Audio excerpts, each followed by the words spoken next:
Hi everyone, in this video I will talk about my strategy, how I was able to take my business basically from zero and 5,000 to 8 million in sales on Amazon. I have a video that I shared my story. In that video I didn't talk about strategy. Honestly, that video was not planned. I was actually in the park and I was talking to my husband about the business and how far I have come, and he said, how about you record a video about it? So it was just that video in the park, and it really didn't expect that much basically response I would get from that video. In that video, so many people asked about strategies, and a lot of people asked about what is the evidence? Show us the evidence. Seriously, I was not trying to prove anything. In that video, in that comment, somebody asked me about what are my evidence about my sales. I've shared one of my brands for 4 million in sales. It was a live feed. So I've showed my sales in a live feed. So you can check that one. I think I've made it as a top comment. Now, selling in Amazon as a business, you have to wear many hats. So basically, you have to be good at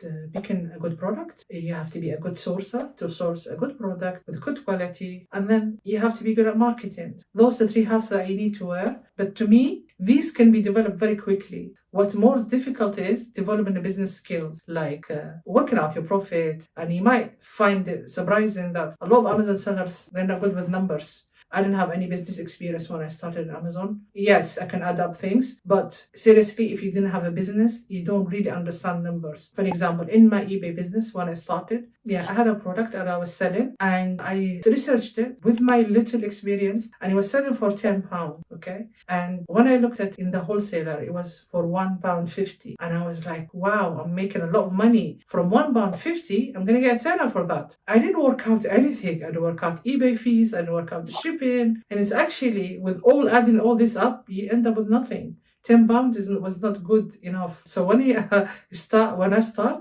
bought the items, it was not 150. There is VAT added to that, and then I was not VAT registered at that time. And then you ship it was about £3 or something. So, and then you have eBay customers who actually, I don't like it. Can I return it?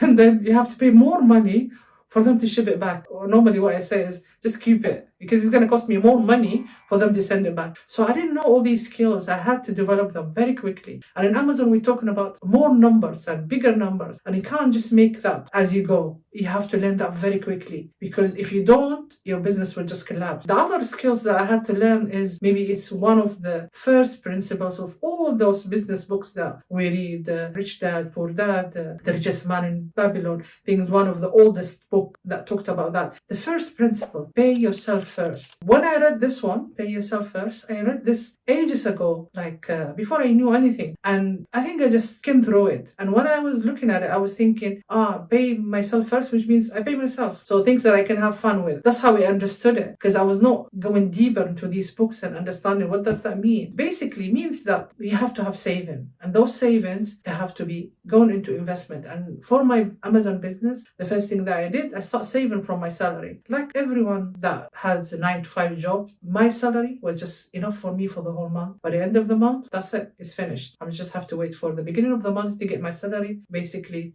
you are in a rat race, basically living month to month. But when I decided to go into Amazon, I start saving. What I did first was budgeting. What things that I don't need, what things I need, and what's the essential things, and even emergency budget I did. And with that, I was saving good amount a month, more than 10% a month. And then when I started Amazon as well, when I started selling, my first product was successful, was bestseller. I start taking money. That was initially, I start taking money out of the business. My salary was not enough, and then I'm taking money out of Amazon. So that Amazon business is so little, and if you kept taking money out of it, it's not going to grow faster and basically clean that baby very quickly. So I stopped doing that, and that's how the business grew. And a lot of people ask me, like, how did you get to that? I'll tell you one thing, and maybe you've seen a lot of videos about why the 100K is hard and after that it's easier, and that's totally true. Even with my own business, getting to 100K in sales took me 2 years, I think, around 2 years. But after that, things gone very fast, and I can't even remember how fast they gone. They gone very fast. And the only reason the business grew as well, because I said I was keeping the money in the business. So whatever comes out from Amazon goes back to Amazon, invest more product. And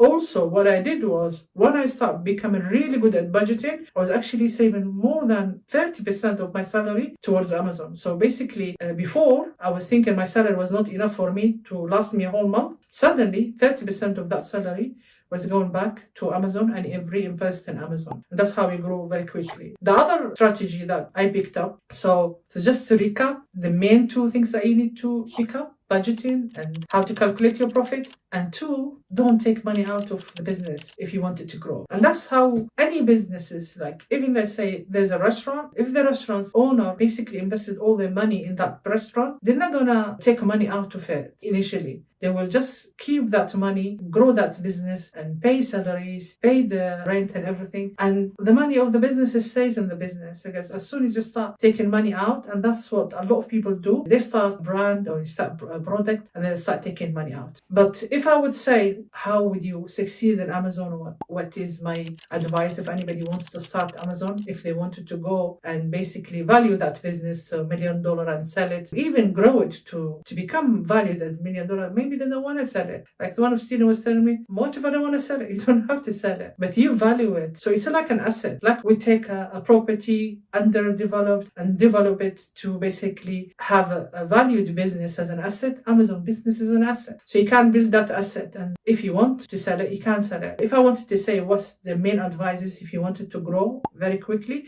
it's building a brand, not single products. So most people focus on one product that's going to bring all the sales for them. Oh, this product is selling 50K, this one is selling 100K. Amazing. Let's get that product. It's fine if you have one successful product. It's good. How about building a niche around that first product? Because what most people say to me is, it's very difficult to find a niche or to find a brand. It's easier to find a product. Yeah, find a product, but you have to know that you might be stuck in that niche. And sometimes it doesn't have to be. You can't sell a brand with different random products, but you will value your business better if it's actually a brand. So let's say you have a brand in the cat niche, for example. You have things for the cat toys, cat food, cat this, cat that. When the customer comes, okay, there's two things that would happen. Most customers, if they like your product, they will buy more of your products. So you build a brand that way. And then you have in the customer that you bring one customer, you bring in a repeating customer. Instead of actually getting new customer every month, no, you have a repeat customer, especially if you have things that is consumable. So they will come over and over and over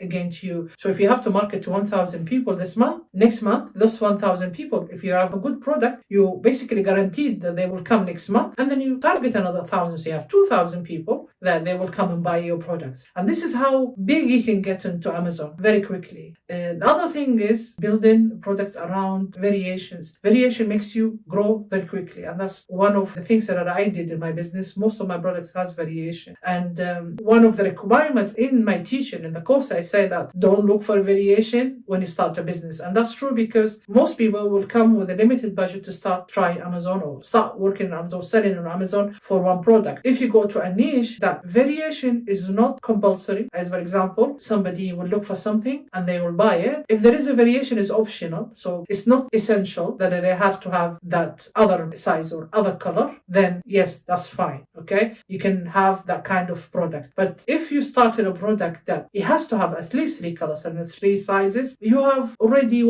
6 products for your first product. That would be too much budget to start with. And for the supplier, basically, if you have different kind of product, they will want it obviously minimum order for each size or maybe minimum order for each color. And that will basically add into your capital. It will be too much risk to start, especially if you're new and you're still trying things and you don't know Amazon that much. I wouldn't advise you to go into variation. But what I advise you is to go into a product. The first product might be no variation or could be a variation, but it's an optional thing. And then the second product, you basically develop with a mind of variation. They will have sizes or will have colors, because what happens is, and that's what happened with my business, I got one product, okay? So that product was successful. And then the second product added a bundle to it, a small item that goes with that product. It was not essential. I just added it for a value. And then I noticed that people buy that small product. So I brought that small product as well and I sold it separately. And that small products come into 6 colors. So I brought it into 6 colors. I asked my supplier, can I test them first? So because you're ordering other things from the supplier will be more friendly with you. The supplier will be more willing to help you. So you say, I want to try 50 of each color. They will say, yeah, okay, fine, go ahead. Because you ordered 1,000 1,000 or 2,000 from other products. So they will be happy to give you samples to try, because it's a good business for them. Because if he's successful for you, you're going to order even more. Maybe order 1,000 from each color. So they will say, yes, you can go ahead and do that. But when you first start, most suppliers will not be willing to do that for you, because they don't know you, they haven't dealt with you, so they don't want to do that. They don't want to take that risk. So that's why I say variation is a good and a bad. But it's good to build a big business very quickly, because basically if you launch 6 products instead of launching 1 product, even if, let's say, you send 5 from each product, 5 sales a day times 5, that's 25 sales a day, depending on how much you're making. Let's say £10 or $10 or $20. So you can add up very easily your sales, and then your gross sales increases with the amount of SKU that you have.